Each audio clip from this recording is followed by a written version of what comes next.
you very much.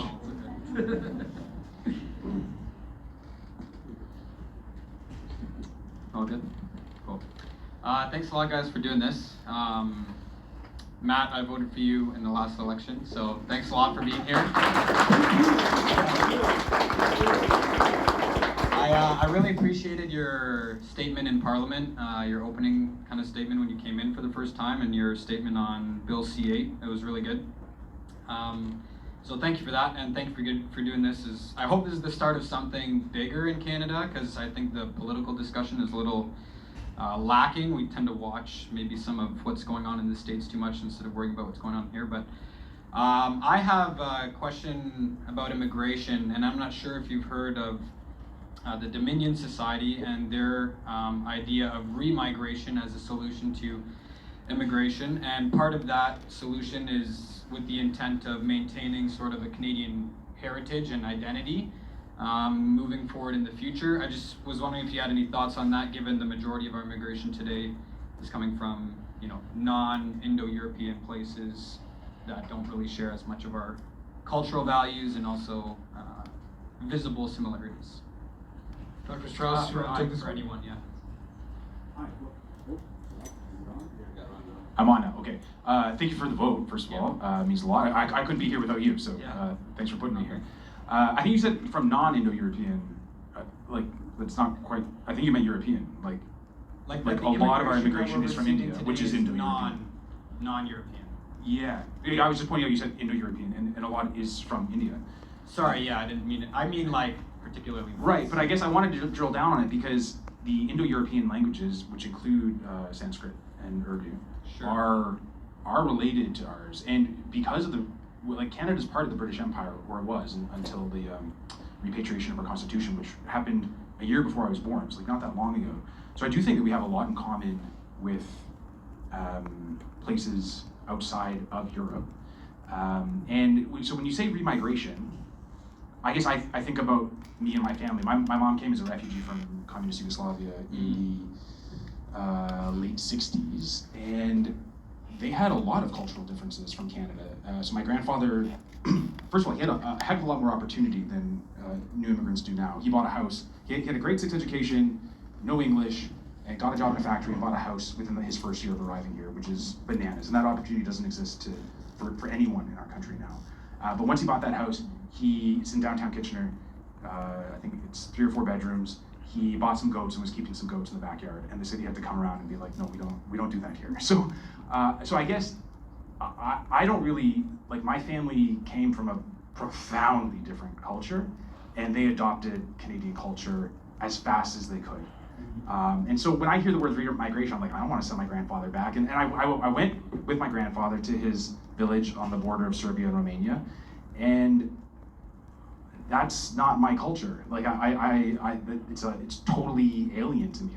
I can't go back. That's not where I'm from, and I'm from here. So I think Canada has done an amazing job at integrating people who want to join up, who want to join this project of freedom and prosperity and peace and good government. And so I'm not interested in sending those back who want to join that project. I think if you quintuple immigration over 10 years, which we have done, you end up letting in lots of people who are maybe not so interested in the project. And the first people who said that to me when I was door knocking were recent immigrants, particularly South Asians. They would say, listen, I'm an engineer, I waited 5 years to come here, I did all the applications, I have a mortgage, I have a job, I have kids who go to school, and you are now bringing in the criminals from my village that I fled from. So I guess the bottom line is I think the word remigration is a little bit too big, causes me to, I was born here, but it gets my back up against the wall a little bit. So I don't love it. I think we need to just go back to how it was 10 years ago. We had a fantastic immigration system, and we didn't have ethnic gang fighting in the streets of the GTA. That's my take on it. Sure, go ahead. So the idea behind remigration is obviously there's a lot to break down there.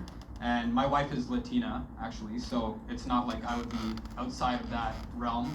But you you kind of pointed to your heritage, and I guess where I'm coming from with that is like we do have at least some shared elements to that. You know, most of those countries are Christian.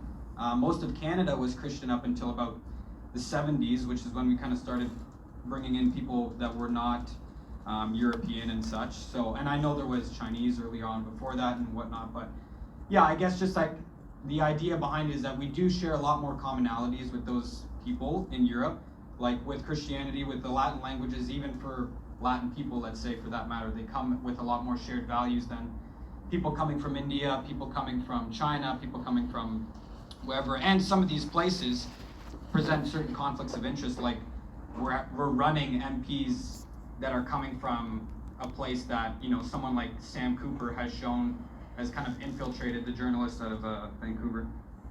He's kind of shown that the CCP has taken over certain elements of our infrastructure and whatnot. So yeah, I don't know. That's kind of just, there's obviously a bigger conversation to it, but that's more where I'm coming at it from. So yeah.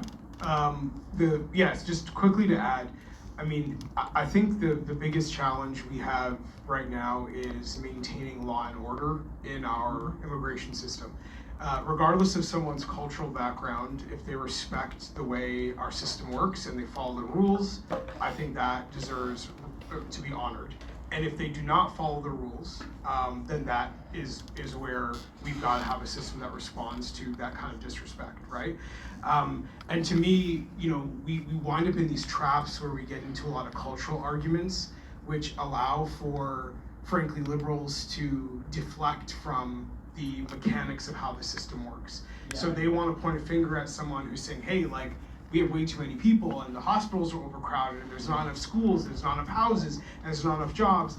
And they want to wait and point the finger and say, well, you said something about culture, so now you're a bad guy and you're a bigot. And I just want to encourage you that there's a very strong argument to make about immigration reform in this country, and we have to do everything possible to avoid all the traps that want to distract us from getting to the finish line. And the finish line is making sure, as Dr. Strauss said, we have an immigration system that works, puts the interests of Canadians first, and builds strong communities and a strong economy. Yeah.